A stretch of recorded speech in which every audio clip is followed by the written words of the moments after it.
अभी थोड़े दिन पहले मैंने एक दिन पहले ही वीडियो डाली है कि जिसमें LMIA जो है इन्होंने लो वेज वर्कर के लिए बंद की थी, लेकिन अभी इन्होंने visitor to work visa convert कराना कनाडा ने वो भी अनाउंस किया है कि वो भी बंद हो रहा है आज से ही। आज अगस्त 28 है और 28 से ही ये बंद कर रहे हैं।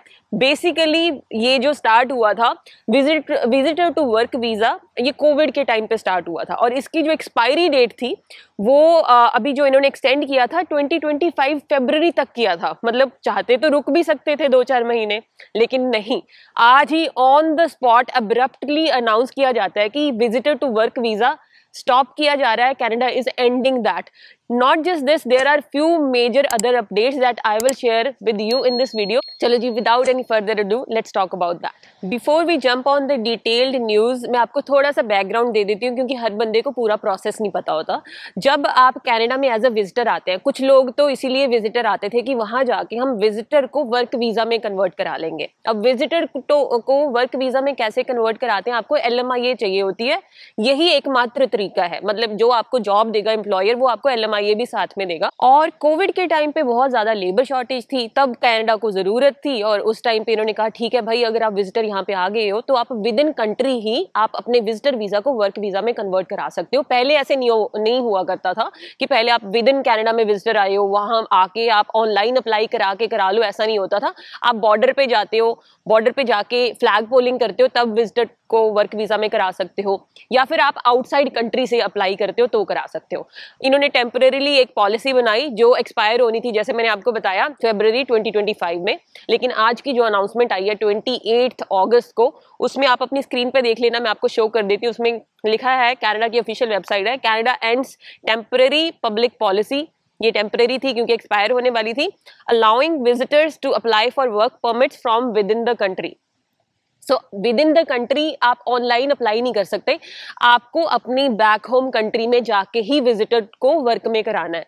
सो इससे क्या पता लगता है, इतने लाखों रुपए लगा के कनाडा में विजिटर जाने का कोई फायदा नहीं है। अब आप सोचेंगे कि चलो भाई हम बॉर्डर पे जाके फ्लैग पोलिंग कर लेंगे, तो भी फ्लैग पोलिंग में यह है कि इतनी ज्यादा स्ट्रिक्टनेस हो गई है कि वहां पे भी ऐसा नहीं है कि आपको आराम से विजिटर को वर्क में कन्वर्ट कर दिया जाएगा। फ्लैग पोलिंग में भी बहुत सी इतने रूल्स और जो ये चेंजेस किए हैं कि वहां पे आधे तो फ्लैग पोलिंग बंद है आधी चीजों के लिए, तो अगर वो LMIA के लिए ओपन भी है उसमें भी बहुत ज्यादा स्ट्रिक्टनेस है। So it's not easy any more.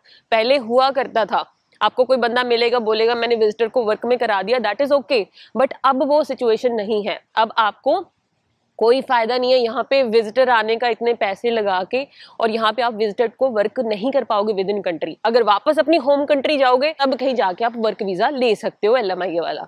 तो फिर फायदा क्या है यहाँ पे विजिटर वीजा अप्लाई करने का और इतने पैसे लगा के आने का? सो moral of the story is, अभी और भी चेंजेस पे मैं जंप करती हूँ, लेकिन ये बहुत ज्यादा जरूरी है आपको बताना, क्योंकि देखिए ऐसा है कि बहुत से आपको लोग मिलेंगे, कंसल्टेंट मिलेंगे, क्योंकि उनका बिजनेस ही ऐसे रन होता है कि हमें इतने पैसे दे दो, ठीक है भाई बहुत सी स्ट्रीम्स हैं, हम आपको करा देंगे विजिटर को वर्क में। लेकिन विजिटर को वर्क में कराने का सिर्फ एक ही तरीका होता है, LMIA। और LMIA का और इन्होंने चेंजेस क्या किए हैं, LMIA की जो ड्यूरेशन है वो पहले 2 साल हुआ करती थी, 3 साल भी हुआ करती थी, depending upon the program of LMIA। जो भी स्ट्रीम थी, लो वेज, हाई वेज, अलग अलग कैटेगरीज है उसमें। अभी कल ही इन्होंने एक नया चेंज किया है जिसमें उसकी ड्यूरेशन कम करके इन्होंने 1 साल कर दी है। सो LMIA की जो ड्यूरेशन है उसका 1 साल होने का मतलब ये है कि आपको 1 साल के अंदर अंदर ही अपनी PR अप्लाई करनी है, जो कि नॉट पॉसिबल। मतलब 1 साल के अंदर अंदर आप कैसे अपनी PR करा सकते हैं विजिटर को वर्क में करा के? आपको कोई तो PR स्ट्रीम के लिए अप्लाई करना पड़ेगा। सो अगर आप सिंपल विजिटर टू वर्क या 1 साल का एक्सपीरियंस लेते हैं उसमें इतने पॉइंट्स नहीं बनेंगे। तो और भी तरीके हैं, हम डिस्कस करेंगे कौन से तरीके, लेकिन ये ऐसा तरीका नहीं है कि आप LMIA ले ली 1 साल की और इतने पैसे लगा दिए, क्योंकि वो इलीगल एम्प्लॉयर फीस है, लोगों को पता नहीं होता, वो खुद ब्राइब देते हैं, कंसल्टेंट ले लेते हैं, एम्प्लॉयर ले लेते हैं और लोग यहाँ पे आ जाते हैं और फंस जाते हैं। So it doesn't guarantee PR anyway. So वो ड्यूरेशन को कम कर दिया, ये बड़ा चेंज हुआ है बहुत ज्यादा। पहले 2 साल होता था, 3 साल होता था, तो लोग कुछ ना कुछ सेटलमेंट कर लेते थे, 1 साल के पॉइंट मिल जाते थे।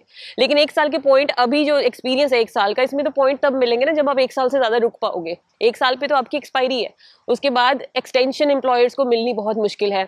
और LMIA अप्रूवल ही बहुत इन्होंने कम कर दिया। अब एक नया और चेंज किया इन्होंने, LMIA किस किस को मिलेगी, कौन कौन से एम्प्लॉयर्स को।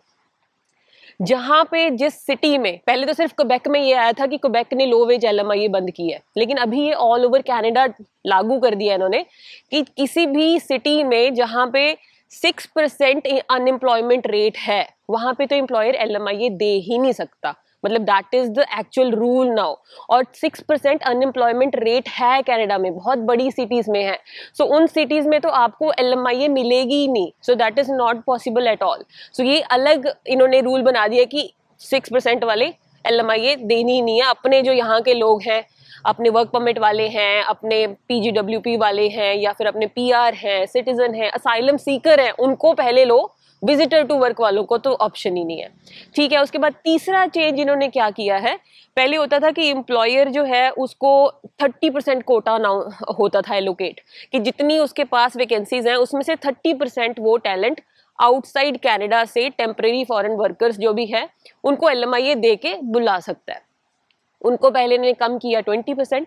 अभी इन्होंने रिसेंटली चेंज किया है, विद इन फ्यू डेज ये चेंजेस हो रहे हैं, सिर्फ 10% पे इसको लेके आ गए हैं। मतलब 10% एक एम्प्लॉयर के पास ऑप्शन बची है, और वो भी बहुत हाईली अनलाइकली है कि वो इतनी जल्दी अप्रूव हो पाएगी, क्योंकि जिस हिसाब से यहाँ पे स्ट्रिक्टनेस है, क्योंकि इन्होंने इतने मेजर अनाउंस किए हैं कि अब एम्प्लॉयर को पूरी तरीके से शो करना पड़ेगा। पहले तो अंडर द टेबल हो जाता था कि ठीक है, आधे लोग तो फेक जॉब पोस्टिंग भी डाल देते थे कि ठीक है भाई ये बंदा हम हायर करने की कोशिश कर रहे हैं, हमें नहीं मिला। लेकिन अब ऐसा नहीं है। जेन्युइन एम्प्लॉयर्स की मैं बात नहीं कर रही, जो फ्रॉड करते थे एम्प्लॉयर्स, और आप सबको पता है फ्रॉड होता था।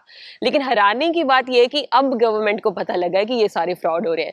सो हर दिन नया चेंज आ रहा है। सो ये तो 3 मेजर चेंजेस थे। सो चेंजेस मैं ये नहीं बोलूंगी यही थे, यही वीडियो है, बस यही चेंजेस है, क्योंकि मुझे पता है कल फिर कोई चेंज होगा, परसों फिर कोई चेंज होगा। तो मेरे कहने का मतलब ये है कि आप ये मत सोचें कि कनाडा में ईजी होने वाली है PR, कनाडा में और डिफिकल्ट होने वाली है PR, स्पेसिफिकली कंसिडरिंग जो आजकल की सिचुएशन है। ठीक है, तो आपको वैसे प्रिपेयर होके आना है। कुछ चीजें आपको अवॉइड करनी है, जैसे मैंने आपको डिस्कस किया आपके साथ अभी।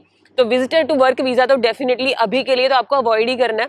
अगर आपका अरेंजमेंट हो रहा है जेन्युइनली, आप हाई स्किल्ड कैटेगरी में आते हैं, जैसे कि मैंने लास्ट वीडियो में बताया था ग्लोबल हाइपर ग्रोथ प्रोजेक्ट के बारे में, जिसमें LMIA की जरूरत ही नहीं है। अगर आप हाईली स्किल्ड है, अगर आपके पास वो स्किल है, तो आपको LMIA की भी जरूरत नहीं है। कनाडा आपको वर्क वीजा देगा, वो भी ओपन वर्क परमिट, आपके स्पाउस को भी मिलेगा, और बाद में PR भी हो जाएगी। लेकिन आपके पास वो स्किल होनी चाहिए। मेरा काम है आपके साथ ट्रू और ऑथेंटिक इन्फॉर्मेशन शेयर करना, मेरे पॉइंट ऑफ व्यू से। No country is perfect, I admit that.